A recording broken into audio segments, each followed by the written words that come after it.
नमस्कार, आप देख रहे हैं न्यूज़ 111 और मैं हूं आपके साथ निर्भय किशोर। बिहार विधानसभा चुनाव को लेकर सरकार और विपक्ष में खूब ताना बाना चल रहा है। दरअसल दोनों एक दूसरे को दबाने की कोशिश में लगे हुए हैं। सरकार के जो लोग हैं वो विपक्ष को कमजोर बताने में लगा है, तो विपक्ष है वो सरकार की हर नाकामियों को जनता तक पहुंचाना चाहता है। इसी बीच लालू प्रसाद यादव का जन्मदिन था और जन्मदिन के दिन जब लालू प्रसाद यादव के जो समर्थक थे, राजद के तरफ से गरीब सम्मान दिवस के रूप में हमेशा मनाया जाता है और इस बार भी लगभग 73,000 लोगों को खाना खिलाया गया था, क्योंकि लालू प्रसाद यादव अब 73 वर्ष के हो चुके हैं। तो वहीं दूसरी तरफ 73 संपत्तियों का ब्यौरा इस बार सरकार ने पेश किया, जिसमें से खास करके सरकार के जो मंत्री हैं नीरज कुमार, उन्होंने 73 संपत्तियों का ब्यौरा दिया। उसमें एक खुलासा करते हुए उन्होंने लालू प्रसाद यादव को भ्रष्टाचारी बताया और उनके तीसरे बेटे को लेकर के सवाल किया कि आखिर तीसरा बेटा कौन है। लेकिन इन सब मामलों में अब तो पूरी बातें सामने आ चुकी है कि आखिर में लालू प्रसाद यादव का तीसरा बेटा कौन है या फिर तरुण यादव कौन है। सवाल तरुण यादव को लेकर के हुए थे। लेकिन इन सब के बीच में अब आज नेता प्रतिपक्ष तेजस्वी यादव ने एक ट्वीट किया है, ट्वीट कुछ देर पहले की है, जिसमें उन्होंने झारखंड के एक स्थानीय अखबार का कटिंग लगाया है और इसके साथ साथ उन्होंने लिखा है कि लालू प्रसाद यादव अगर भ्रष्टाचारी थे तो 2015 में नीतीश कुमार उनके पैर पर गिर करके गिड़गिड़ा क्यों रहे थे, सरकार से समर्थन, सरकार बनाने के लिए समर्थन क्यों मांगा था। ये दरअसल वो ट्वीट है और इस ट्वीट में आप देख सकते हैं लालू प्रसाद यादव को लेकर के जो ट्वीट किया गया है, इसमें तेजस्वी यादव ने लिखा है कि अगर आदरणीय लालू प्रसाद जी भ्रष्टाचारी थे तो 2015 में आदरणीय नीतीश जी क्यों गिड़गिड़ा कर गठबंधन करने आए थे। अगर बीजेपी निष्कलंक थी तो उसे 2013 में अपने बेइज्जती कर क्यों छोड़ा, मतलब नीतीश कुमार से उन्होंने पूछा है कि आपने बेइज्जती कर क्यों छोड़ा और फिर 2017 में क्यों पकड़ा।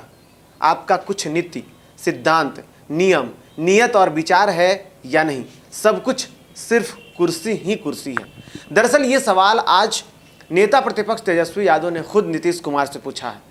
उन्होंने कहा है कि अगर ऐसी स्थिति है तो आप आखिर में ऐसा क्यों कर रहे हैं, क्या सिर्फ आप कुर्सी कुमार ही हैं। दरअसल कुर्सी कुमार उनको कहा जाता है नीतीश कुमार को लेकर के।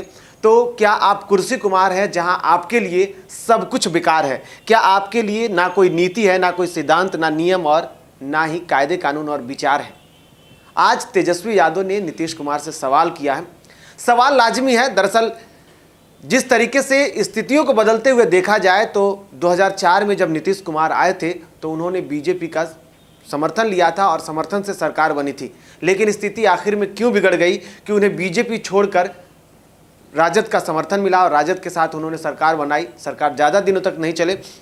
हालांकि मुझे याद है जब नीतीश कुमार ने रातों रात सरकार पलटी थी और राजद को छोड़ करके फिर से एक बार बीजेपी के गठबंधन से सरकार बनाई थी, तो उस दौरान उन्होंने जब पत्रकारों का सामना किया तो उन्होंने कहा था कि यहाँ पार्टी में कुछ और चलता है। यहाँ यानी कि राजद के साथ जब उनका समर्थन चल रहा था तो उन्होंने डिक्टेटरशिप की बात की थी, उन्होंने नेता प्रतिपक्ष तेजस्वी यादव की बात की थी और उन्होंने कहा था कि वहाँ वैल्यू नहीं है किसी की, नीतीश कुमार की वहाँ पर कोई कदर नहीं की जाती थी।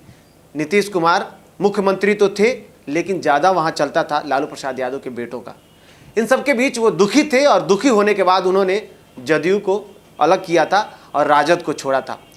उन्होंने बताया था कि बीजेपी ने उनका हमेशा साथ दिया है, हमेशा सम्मान किया है, इसलिए वो बीजेपी से एक बार फिर से जुड़ रहे हैं। लेकिन अब सवाल उठने लगे हैं कि क्या सच में नीतीश कुमार सिर्फ कुर्सी कुमार ही बनकर रह गए हैं। स्थिति कुछ और है। लेकिन इन सब के बीच बिहार विधानसभा चुनाव है और इस बार एनडीए की तरफ से पूरी तरीके से साफ किया जा चुका है कि इस बार भी चुनाव नीतीश कुमार के ही देख रेख में लड़ा जाएगा और जो चेहरा होंगे इस बार वो नीतीश कुमार ही होंगे। दरअसल इसको लेकर के बीजेपी के जो अध्यक्ष हैं, बीजेपी के राष्ट्रीय अध्यक्ष जेपी नड्डा, उन्होंने भी साफ कर दिया है। इसके साथ साथ अगर बिहार प्रदेश अध्यक्ष की बात करें तो संजय जायसवाल ने भी साफ किया है कि इस बार भी चुनाव जो होगा वो नीतीश कुमार के समर्थन में ही लड़ा जाएगा। लेकिन अब भी कुछ ऐसी स्थिति देखने को मिलती है जब बीजेपी में भी दो पक्ष होते हैं। एक पक्ष जो है वो हमेशा सुशील मोदी के साथ रहता है तो दूसरा पक्ष नीतीश कुमार के साथ। यानी कि अब इन सब के बीच में स्थिति क्या होगी ये देखने वाली बात होगी। लेकिन फिलहाल इन खेमों में अभी टूट नहीं दिख रही है। लेकिन इससे पहले कुछ दिनों पहले ऐसी स्थिति देखने को मिली थी। लेकिन वर्तमान में जब संजय जायसवाल आए हैं तब से ऐसी स्थिति नहीं दिखी है। दरअसल कुछ ऐसे नेता जो थे जिनके बड़बोलेपन को लेकर के कहा जाता था, जिसमें से एक फायर ब्रांड नेता गिरिराज सिंह भी थे, उनको अब उनके मुंह पर मानो ताला लगा दिया गया है। और इसे जब राष्ट्रीय अध्यक्ष अमित शाह थे तभी ही उन्होंने बाकी जो बड़बोलेपन वाले नेता थे उनके मुंह पर ताला लगा दिया था। दरअसल साफ था उस वक्त भी कि बिहार में जो चुनाव होगा वो नीतीश कुमार के ही देख रेख में होगा, नीतीश कुमार के चेहरे पर ही लड़ा जाएगा। लेकिन स्थिति क्या होगी ये देखने वाली बात होगी। लेकिन नेता प्रतिपक्ष ने सवाल किया है नीतीश कुमार से, जवाब उनको देना चाहिए। नमस्कार। बिहार और झारखंड की तमाम खबरों के लिए हमारे YouTube चैनल को सब्सक्राइब करें और बेल आइकन दबाना ना भूलें।